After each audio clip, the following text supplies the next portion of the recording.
నమస్తే, welcome to Abhinav Bharat morning edition. నేను సుమబాల, నాతో పాటు అర్జున్ ఉన్నారు. ఈరోజు ఏపీలో వచ్చిన రెండు పేపర్లలోని ముఖ్యాంశాలు ఒకసారి కనుక మనం గమనించినట్లయితే, సాక్షిలో మెయిన్ బ్యానర్ ఐటమ్ చూడండి, కూటమి సేవలో ఘనాపాటి అని బదిలీ చేస్తేనే పల్నాడులో ప్రశాంతత. చంద్రబాబు విధ్వంస కుట్రలో ప్రధాన సూత్రధారి, పల్నాడులో హింసాకాండకు ఐజీ త్రిపాఠి వత్తాస్ అని వీళ్ళు ఒక మెయిన్ ఐటమ్ వేశారు. అంటే దాదాపుగా ఎలక్షన్స్ అయిపోయిన తర్వాత నుంచి పోలింగ్ అయిపోయిన తర్వాత నుంచి జరుగుతున్న హింస అసలు పల్నాడు గ్రామాలు అట్టుడికి పోతున్నాయని చెప్పొచ్చు మనము. అట్లా ఆ క్రమంలో అక్కడ జరిగిన గొడవలకు మనకు త్రిపాఠి మెయిన్ ఇష్యూ అని చెప్పేసి వైసీపీ వాళ్ళు చెప్తున్నారు. దానికి సంబంధించి ఒక ఐటమ్ వేస్తూ, కీలక అధికారుల ఆకస్మిక బదిలీల వెనుక సూత్రధారి అయ్యిండే అని, పోలీసులను కట్టడి చేసి టీడీపీ గూండాగిరికి అండదండలు, కౌంటింగ్ రోజు మరోసారి అలజడి కొమ్ము కాస్తున్న వైనం అని చెప్పేసి ఇన్ని బదిలీ చేయాలని చెప్పేసి వైసీపీ అంటుంది. దానికి ఇంకో ఐటమ్ కూడా దానికి అదిగానే ఇక్కడ వేశారు చూడండి. ఈ గొడవల నేపథ్యంలోనే ఇంకొకటంటే, అక్కడ ఏపీలో గొడవల విషయంలో పిన్నెల్లి ఈవీఎంని పగలగొట్టాడు. ఆ విషయంలో ఇక్కడ చూడండి, అభ్యర్థులకు హైకోర్టు రక్షణ అని, జూన్ 6 వరకు పిన్నెల్లి, గోపిరెడ్డి, పెద్దారెడ్డి తదితరులను అరెస్ట్ చేయొద్దని పోలీసులకు ఆదేశం, కౌంటింగ్ ముగిసే వరకు తాడిపత్రిలో ఉండొద్దని అస్మిత్ రెడ్డికి ఆదేశం, నలుగురి కంటే ఎక్కువ మంది తిరగరాదనేది వీళ్ళు ఒకటేస్తే, పిన్నెల్లికి ముందస్తు బెయిల్, 6 వరకు ఆయన అరెస్ట్ చేయొద్దని హైకోర్టు, పోలీసు తొందరపాటు చర్యలు తీసుకోవద్దు, కదలికపై నిరంతరం నిఘా, పిన్నెల్లి వెంట నలుగురికి మించి ఉండకూడదు, దర్యాప్తునకు ఆటంకం కలిగించరాదు, సాక్షులు పెంచడానికి వీల్లేదు, ఎలాంటి నేరాలకు పాల్పడకూడదు, న్యాయమూర్తి స్పష్టీకరణ. కానీ ఇక్కడ ఏంటంటే మేడం, మనం గమనించాల్సిన విషయం ఏంటంటే, పిన్నెల్లి అంటే గత వారం రోజు నుంచి మనం చూస్తున్న ఇష్యూ అంటే క్లియర్గా తెలుస్తుంది, ఇది అఫెన్స్ అంటే వీడియో రికార్డ్ అయింది, అఫెన్స్ అని తెలుస్తుంది. కానీ ఇక్కడ ఈ ఆంధ్రజ్యోతి వాళ్ళు వేసారు ఏంటంటే, బెయిల్ అయితే ముందస్తు బెయిల్ వచ్చింది, ఎందుకంటే ఆయన ఒక అభ్యర్థి కాబట్టి రిజల్ట్స్ తర్వాత ఏదైనా డెసిషన్ తీసుకుంటారు. సో కానీ ఇక్కడ సాక్షిలో న్యూస్ చూస్తే అయితే, ఆ అభ్యర్థులకు హైకోర్టు రక్షణ అంటే అసలు అంటే జనాలకి తెలియట్లేదు, ఏ అభ్యర్థులు అనేది మనకు తెలియట్లేదు. అంటే అఫెన్స్ చేసిందని మనకు క్లియర్ గా తెలుస్తుంది. అంటే వీళ్ళ మీద కూడా కొన్ని రకాల ఆరోపణలు ఉన్నాయి కదా, గోపిరెడ్డి, పెద్దారెడ్డి వాళ్ళ ఆరోపణలు ఉన్నాయి కాబట్టి, అంటే ఎలక్షన్ రిజల్ట్స్ వచ్చేదాకా వీళ్ళ మీద చేయొద్దని చెప్పి హోల్డ్ చేశారు. ఇంకోటి ఏంటంటే, పిన్నెల్లికి ఇవ్వడానికి కూడా ఏంటంటే, ఈసీ ఏం చెప్పింది ఇక్కడ చూడండి, పిన్నెల్లిపై ఈసీ సీరియస్ గా ఉంది, కానీ ఆ దాన్ని మేము ఆ వీడియోని మేము లీక్ చేయలేదు, ఇగో ఇక్కడ ఇచ్చారు చూడండి సాక్షిలో, ఆ వీడియో లీక్ అయ్యింది, మేము ఇవ్వలేదని ఈసీ అంటుంది. అంటే ఈసీ అనేది బయటికి వీడియోని రిలీజ్ చేయలే నిజానికి, కానీ ఆ వీడియో ఎట్లా లీక్ అయింది, ఇప్పుడు ఆ వీడియో లీక్ అయింది కాబట్టి దాని మీద ఎట్లా చర్యలు తీసుకోవాలి, ఎక్కడి నుంచి లీక్ అయింది, ఫస్ట్ ఆ వీడియో బయటకి ఎట్లా వచ్చింది, లోకేష్ ట్విట్టర్ అకౌంట్ నుండి వచ్చింది. సో అదే పాయింట్ మీద వీళ్ళు వాదిస్తున్నారు, పిన్నెల్లి లాయర్ కానీ ఏది కానీ ఏం వాదిస్తున్నారు, లోకేష్ ట్విట్టర్ అకౌంట్ నుంచి వచ్చింది, ట్విట్టర్ అకౌంట్లో వచ్చిన ఒక వీడియో మీద మీరు ఎట్లా అది చేస్తారు, సరే వీడియో ఎందులో అది మార్ఫింగ్ అయి ఉండొచ్చు కదా అనేది వాళ్ళు దాన్ని బేస్ చేసుకుని ఆయన బెయిల్, ముందస్తు బెయిల్ ఆయనకి మంజూరు చేసింది హైకోర్టు. అంటే ఇప్పుడు దాని వెనక ఉన్నది కూడా చూడాలి. నిన్న మీతో మాట్లాడుతూ జరిగిన గొడవలు, పల్నాడు అనేది చాలా దారుణమైన వ్యవస్థ ఉంటది, అది గొడవలు కానీ పగలు ప్రతీకారాలు, ఒక పార్టీ అధికారంలో ఉంటే ఇంకో పార్టీ అక్కడ రాకూడదు. ఇప్పుడు వైసీపీకి సంబంధించిన గ్రామాల్లోకి టీడీపీ వాళ్ళు రాలేరు, టీడీపీ బాగా ప్రాబల్యం ఉన్న దగ్గరికి వైసీపీ రాలేదు. అట్లా అదే ఇక్కడ ఒక ఐటమ్ చూడండి, ఆ గొడవల్ని బేస్ చేస్తే మేడం బలైన బలగం అంటే మనం బలగం సినిమాలు చూసాం, ఫ్యామిలీ ఎమోషన్స్.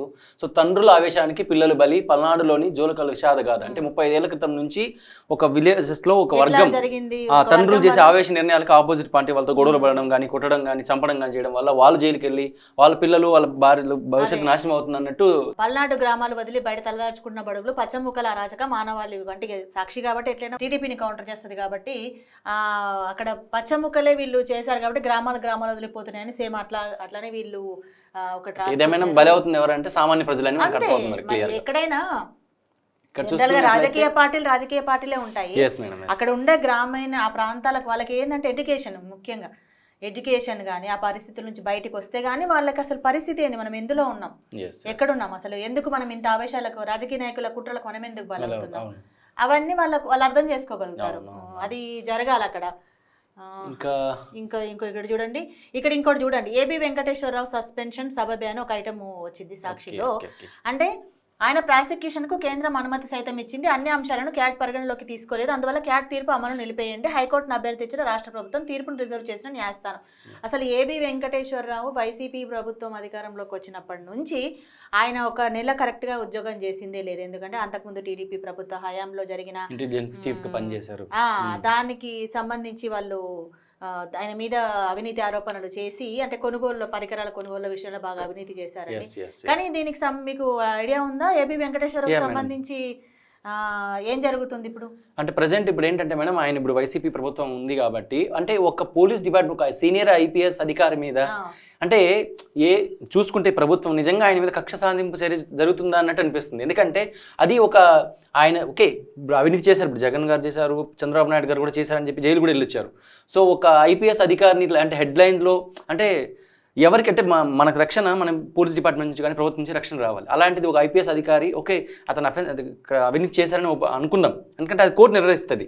కానీ అతన్ని జాబ్లోకి మోనీకుండా అంతకుముందు కూడా హైకోర్టు తీర్పిచ్చింది కదా మేడం, తను రిజాయిన్ అవ్వాలని చెప్పి తన ఆఫీస్కి వెళ్తే సీఎస్ రాకుండా కానీ తనకి ఇది అవ్వలేదు. బట్ ఏదైనా కానీ ఎన్ని విషయంలో అయితే మనం చూస్తున్నాం, మనం సామాన్య ప్రజలు అందుకే దాని మీద ఆయన ఏం చేశారంటే సామాన్య ప్రజలు కూడా గలం విప్పుతున్నారు. జస్టిస్ ఏబీవీ అని చెప్పేసి కనీసం ఆయన రిటైర్ అయ్యే ముందైనా రిటైర్ అవుతారు, దాని కనీసం ఆ కొన్ని రోజులైనా ఆయన ఉద్యోగంలో గౌరవనీయంగా రిటైర్ అవ్వనివ్వండి అని చెప్పేసి అది నడుస్తుంది. కానీ అదేం జరిగే వ్యవహారం లాగా మనకు కనిపించట్లేదు.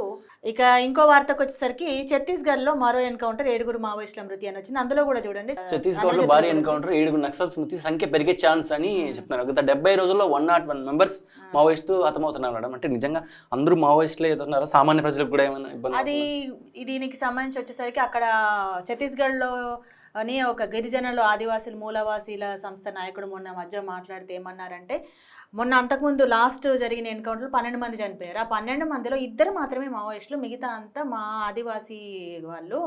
ఇక్కడ ఎందుకు వీళ్ళు చేస్తున్నారంటే అక్కడ ఛత్తీస్గఢ్ అడవుల్లో ఉన్న ఖనిజాల వాటి కోసము బూటకప్ ఎన్కౌంటర్లు ఇవేనా ఆయన చెప్పారు. జనరల్గా ఎన్కౌంటర్ అంటేనే ఒక రకంగా బూటకప్ ఎన్కౌంటర్నే ఉంటుంది, అది ఒరిజినల్ ఎన్కౌంటర్లు ఇక్కడ ఉన్న అందరికీ తెలిసిన విషయమే అది. కాకపోతే ఈ ఛత్తీస్గఢ్లో ఇప్పుడు ఎందుకు ఇంత స్థాయిలో చేస్తున్నారు, ఎలక్షన్స్ టైంలో, ఎలక్షన్ కోడ్ ఉన్న టైంలో ఎందుకు జరుగుతుంది అనేది దీనికి సంబంధించి ఇంకా మరింత ఇప్పుడు మనం మాట్లాడుకున్నదేనా ఇంకేమైనా ఉందని చెప్పడానికి ఇంకా కొంతకు ముందు మనకే ఈజీగా అర్థమైపోతుంది ఏ పెద్ద పార్టీలు వచ్చి ఆడ ఏం చేయబోతున్నాయి అనేది. ఫలితాల వరకు ఎలక్షన్ కోడ్ ఉన్నా కూడా స్టెప్ తీసుకుంటున్నారు. ఇక్కడికి వచ్చేసరికి ఇంకొక ఐటమ్ చూడండి, ఇప్పుడు ఆంధ్రజ్యోతిలో హేమది ఇప్పుడు తెలుగు రాష్ట్రాలని బాగా వైరల్ అవుతున్న న్యూస్ ఏంటంటే రేవ్ పార్టీలో హేమ దొరకడము. ఆమె ఎంత ఖండించినా కూడా ఆమె రక్త నమూనాలో డ్రగ్స్ జాడలు ఉన్నాయని తెలిసింది, అందరికి నోటీసులు పంపించినట్టు. ఇంకా సో ఆమె విచారణ కన్నా పిలవచ్చు, అరెస్ట్ అయినా చేసే అవకాశాలు చాలా ఉన్నాయి. మన ఏపీ సిఎస్ ఇప్పుడు కోడ్ నిబంధన ఉంది కదా, కోడ్ ఎన్నికల కోడ్ ఉన్నా సరే ఆరాటం అంటే కోడ్ ఉన్నా సరే నెక్స్ట్ 4th వరకు ఎటువంటి పోస్టింగ్స్ ఇవ్వద్దని తెలిసినా కూడా మన సిఎస్ గారు వాళ్ళకి ఫేవర్గా ఉన్న కొంతమందిని పోస్టింగ్ ఇవ్వాలని చెప్పి వాళ్ళకు కోడ్ ఉందని తెలిసి కూడా యూపీఎస్సీకి లేక ఇంటర్వ్యూలకు June 7 వరకు కమిషన్ షెడ్యూల్ ఈ నెలకు లోపే పూర్తి చేద్దామన్న సీఎస్, అంటే ఈ నెలకు లోపే చేద్దామని ఈయన అంటున్నారు. కానీ ఎన్నికల కోడ్ అంటే ఎన్నికల కమిషనర్ ఏమంటున్నారు నెక్స్ట్ June 7 వరకు ఎటువంటి ఇది ఇవ్వద్దని చెప్తున్నా కూడా చేస్తున్నారని. అంటే అదే ఇప్పుడు దాదాపుగా ఇప్పుడున్న ప్రభుత్వంలో చాలా జరుగుతుందని చెప్పేసి ఇచ్చారు. ఇక ఇందులోకి వస్తే ఇది అయిపోయింది. ఇక లాస్ట్ ఐటమ్కి వచ్చేసరికి ఇటు నేను అటు ఎవరు అంటూ ప్రధాని మోదీ ఇండియా కూటమి నాయకులు అధికారంలోకి రాకముందే ప్రధాని పదవి కోసం పోటీ పడుతున్నారని ఎద్దేవా చేశారని ఒక ఐటమ్ ఇస్తే దాని కౌంటర్ ఇక్కడ వచ్చింది చూడండి, అది ఏంటో చదవండి. మోడీ గారు 2047 వరకు కష్టపడతాను అంటే దేవుడు నాకు అప్పటి వరకు టైం ఇస్తాడు, నన్ను ప్రత్యేక కార్యం మీద పంపాడు, వికసిత భారత్ నెరవేరుస్తా అని ఆయన అంటే నేను చేస్తాను అన్నట్టుగా ఆయన చెప్పుకొచ్చారు. ఇక మామూలు సామాన్య జనాలకు సంబంధించిన విషయాలు ఏమైనా ఉన్నాయి చూడండి. ఐఐటిఎన్లకు ఉద్యోగాలు కరువు అని చెప్పేసి ఒకటి ఆంధ్రజ్యోతిలో రాశారు. ఐఐటిఎన్లకు ఉద్యోగాలు కరువు అంటే సెంట్రల్ నుంచి గత 7,000 మందికి ఉద్యోగాలు దొరకట్లేదంట మేడం. సో వాళ్ళు ఏంటంటే జాబ్స్ దొరక్క ప్రీవియస్గా వర్క్ చేసిన ఎంప్లాయీస్ని కూడా హెల్ప్ అడుగుతున్నారంట, మాకు సహాయం చేయండి, మాకు జాబ్స్ దొరకట్లేదు అన్నట్టు. సో దాని గురించి ప్రభుత్వం చర్య తీసుకోవాలన్నట్టు. చదివిన వాళ్ళకి ఉద్యోగాలు దొరకకపోతే మామూలు డిగ్రీలు ఇంటర్లు చదివిన వాళ్ళకి ఉద్యోగాలు ఎందుకు దొరకాయి? ప్రభుత్వాల వైఫల్యమే కదా. మన రాష్ట్ర ప్రభుత్వాలైనా కేంద్ర ప్రభుత్వాలైనా వీటి మీద కదా దృష్టి పెట్టాలి. సో ఇవి ఇవాల్టి మార్నింగ్ ఎడిషన్. రేపటి మార్నింగ్ ఎడిషన్ లో మళ్ళీ కలుద్దాం. నమస్తే. నాయకులారా, మీ పనితనం మీ అధినాయకులకు తెలియజేయాలనుకుంటున్నారు. ప్రజలారా, మీ సమస్యలను మీ నాయకులకు తెలియజేయాలనుకుంటున్నారు. ప్రజా సమస్యల పరిష్కార వేదిక మీ అభినవ్ భారత్.